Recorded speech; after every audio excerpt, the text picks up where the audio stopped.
Welcome, believers. Welcome, conspiracy theorists. Welcome to the wonderfully weird world of UFO aliens and weird stuff. Love it, right? Now, as you know, I am obsessed with UK sightings at the moment, right? So I've gone online and I have found a fantastic website. Now, it was been built by a bloke called Gary Hesseltine, and he is a retired detective constable. All right, let me just turn this on. Retired, as I say, served in the British Transport Police between 1989 and 2013. Right, and in 2002, he launched this database. Now, the database caters for servant and retired police officers who have been involved in British UFO police sightings. The database is divided into two separate categories: on and off duty police sightings. Now, the sighting reports derive from a number of sources, from officers themselves, who contact Gary directly, to historical newspaper archive reports, and to official information reports released by the Ministry of Defence. So Gary Hesseltine, check his website out. It's staggering. The amount of reports is immense. So what I've done, I've put them in my folder, and I'm going to, obviously, we'll have to, I don't know what you'll call it, number each sighting so I can refer back to it. Otherwise, I'm going to forget, basically. Right, but the first one is in West Yorkshire, all right, and I'll put the photo there, right? Happened in 1901. Now, the 21st of the 12th, 1901, at 00:45 hours, location Hayworth, West Yorkshire, as two uniformed police officers, a PS John Johnson and a PC Clark, were walking along a snow-covered beat in Hayworth, sorry, when suddenly a green light illuminated the surrounding area. Now, the officers looked up to the sky to see a luminous UFO shaped like a cigar, pointed at both ends. Right, the object emitted occasional flashes and sparks. They watched the object for about 15 minutes as it slowly and silently moved across the night sky before disappearing into the distance. Now, P.S. Johnson stated that the object was at least 100 to 100 feet at an altitude of 100 and 150 feet before gradually gaining height. Ironically, two members of the public reported seeing similar objects in around the same area. All right, so not a bad sighting, right? 1901. The next one on his list is from 1909. Right, and this was the 23rd of the 3rd, 1909 in Peterborough, Cambridgeshire. It's a very, very small one, but Cambridgeshire's up there, right? But I think it's worth telling you, right? Two uniformed police officers, right, observed a cigar-shaped object above the sky at Peterborough. And that is all the story is, right? That is all we've got on it, right? But Gary looked into it and said there were no airships listed for that era in Cambridgeshire. So by definition, it remains a UFO. But they reported seeing a cigar-shaped object in the sky, right? And then it jumps to 1950. And I've obviously numbered them. This is number 16, right? And it's in Gowerton, Wales, and I'll put it there, right? Now, following a report by a member of the public of two lights travelling, I love this one, travelling along the sky, Detective Sergeant Ambrose Davis of Gowerton Police Station observed a single white ball of flame. It was much brighter than any star, and after a few seconds was seen to break into two pieces. A shower of reddish sparks was seen to the rear of the object. The officer ruled out planets and meteorites, stating that there were definitely two objects in the sky and that they were joined by some kind of tether. Now, look, that is a classic story. I like that. I always say police. I love police sightings because they train to be observant. Right, so that bloke's just seen, well, that police officer, I'm sorry, has just seen two lights tethered together. Fascinating, right? And that was in Wales, not far, right? If you look, not far from Pembrokeshire, the Broadhaven incident, 1977.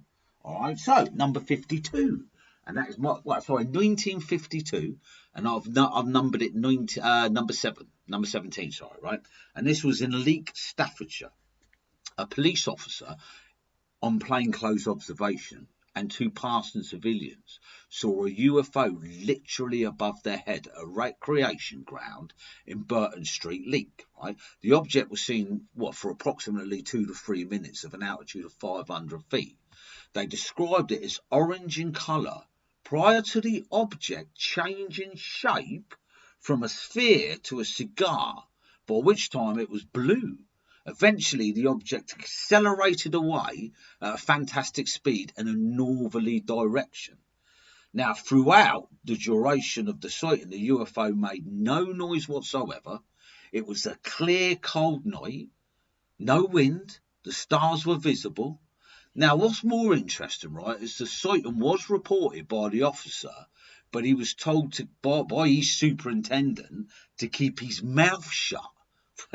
You can believe that, can't you? He was told to keep his mouth shut and not tell anyone about it. All right, but obviously it got out. Right, the next one on the list is in Chichester, right, and that is there on the south coast, right? So, Chichester, in the early hours of Saturday, the 26th of November 1952, following several sightings by members of the public across East Anglia and the southwest, two Chichester uniformed police officers observed a UFO at 6 in the morning as they went on duty. Right? Just before the officers observed the object, the entire area was lit up like daylight.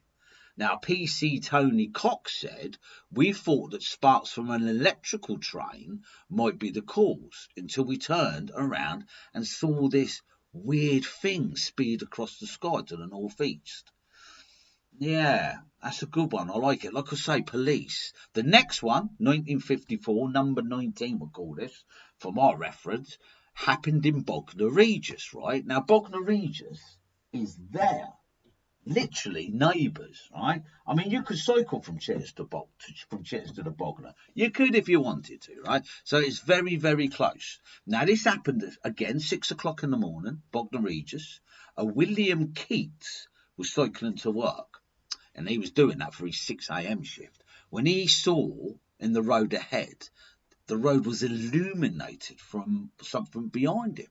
He stopped and turned to see an intense white light travelling from west to east. Upon reaching the police station, by the time he got to his shift, two other officers from Chichester Police, a Howard North and again a PC Tony Cox, confirmed that they too had seen what they described as a tadpole-shaped UFO. So that's 2 years apart, isn't it? So 1952... Tony Cox or something, and in 1954, when his colleague got into work, he had seen another thing, right? So that Tony Cox has seen two incidences. And then you got that one there, number 20. This happened in 1955, this did, right, on, again, the coast, right? Now, in the evening summer location, the Sussex coast, an on-duty uniformed police officer, a PC John Clark, observed a bright light flying at a high altitude along the Sussex coast. He estimated the size of the UFO to be at least quarter the size of the moon. It was first seen low from the east, taking 10 minutes to arrive overhead, and then a further 10 minutes to disappear from view. So this sighting took 20 minutes. Now, he says no sound present at any time. He described the UFO as a distinct circular shape at the front with a broken and distorted rear. Now, that sounds tadpole-ish, doesn't it? Remember the two sightings there? They described it as a tadpole-looking UFO. That sounds tadpole-y to me, right? And then we got the other one, right? This happened in 1957, and I'm going to call it number 21. And I like this. It's a very short story, right? But it is there, right? That's Bristol, right? Gloucester, that there, right? Okay, now September 1957, at 11:45, right, on the Bristol Channel, 3 uniformed officers observed a red disc-shaped UFO, and they said from the Bristol Channel. One half of the disc was like a large harvest moon and moved out of sight towards the west. Now, I love this because it came out the Bristol Channel. Now, there is rumours, isn't there, that a lot of UFOs are under the water. I like that, I do. Right, so there's your few sightings, right? I'm going to leave it there because I want to talk about the Warminster Thing. Okay, so the Warminster Thing, right, that happened in the 60s. And I'll tell you all about it. Okay, the Warminster Thing, right? Now, while there is no denial that the CCC remains active, remember we spoke about that last week, didn't we? The CCC, the Corsham Computer Centre. Um, the Corsham Computer Centre.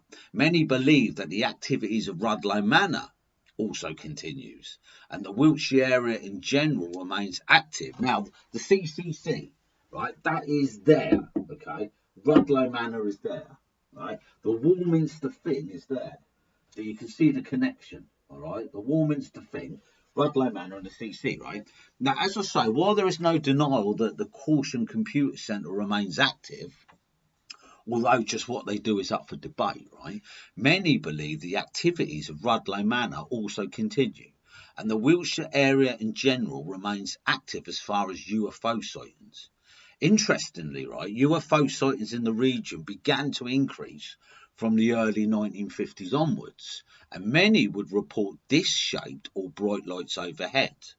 Now, as the 1960s progressed, however, sightings would begin to increase dramatically. Right, in December 1964, residents began to notice a crackling humming sound, and at the same time, an entire flock of pigeons simply fell to the ground, as if they had struck something unforeseen in the air. Now, sightings would explode over the following years, becoming known as the Warminster Thing.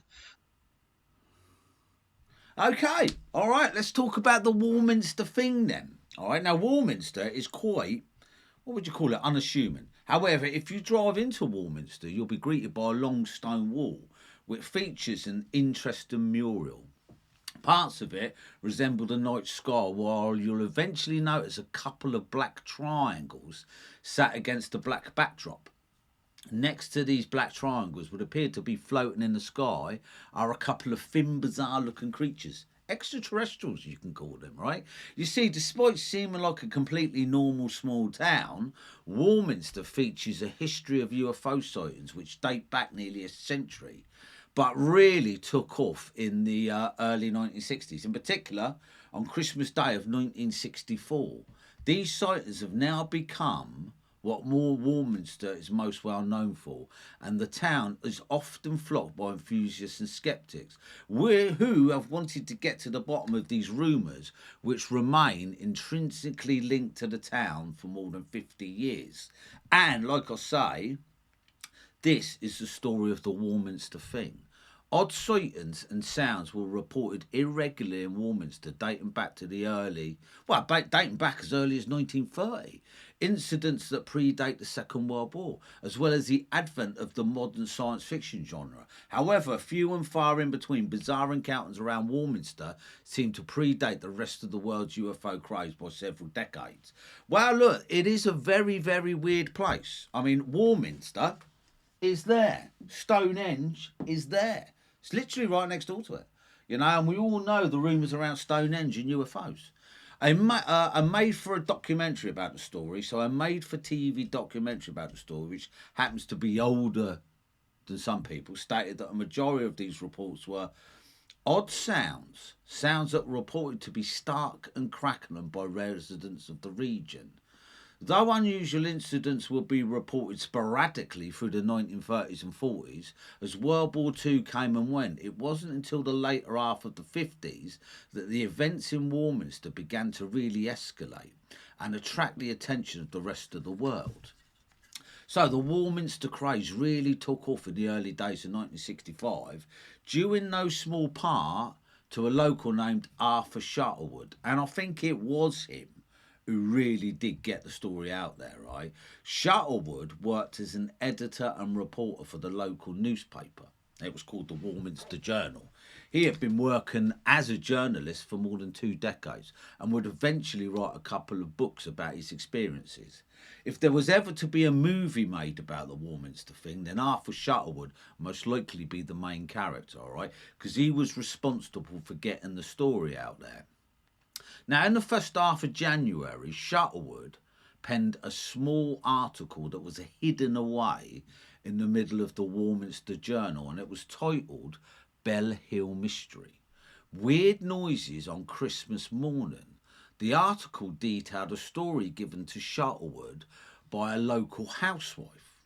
So the housewife was called Marjorie Boy, and she had woken up early on Christmas morning at around 6 a.m. She began walking along the streets to a nearby church for Christmas Mass. And along the way, she began to hear some unsettling noises in the region of Bell Hill. Okay, what nowadays you would call the trumpets, right? Now, these noises she's described were very odd. She said they were like crackling, reports would later state that they sounded like branches being pulled over gravel. Now, this story would be written up by Shuttlewood several days later, but wouldn't make it into the paper until the new year in 1965. Then the story was shoved to the back pages, where it served as a filler mostly.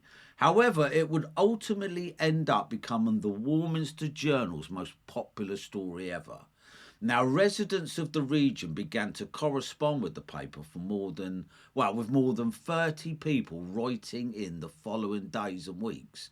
Many claim to have heard similar sounds to what Marjorie Boyce heard on Christmas morning, right? Arthur Shuttlewood began compiling a dossier of the various reports over the next year or so.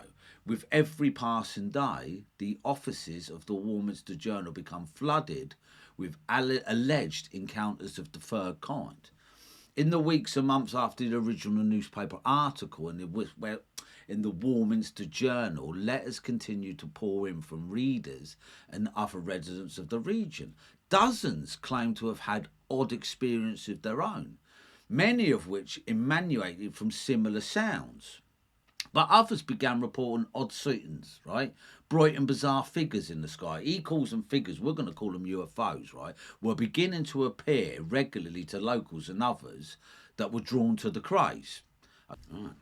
So description of these odd figures varied from metallic orbs similar to UFOs depicted in popular culture to cigar-shaped crafts.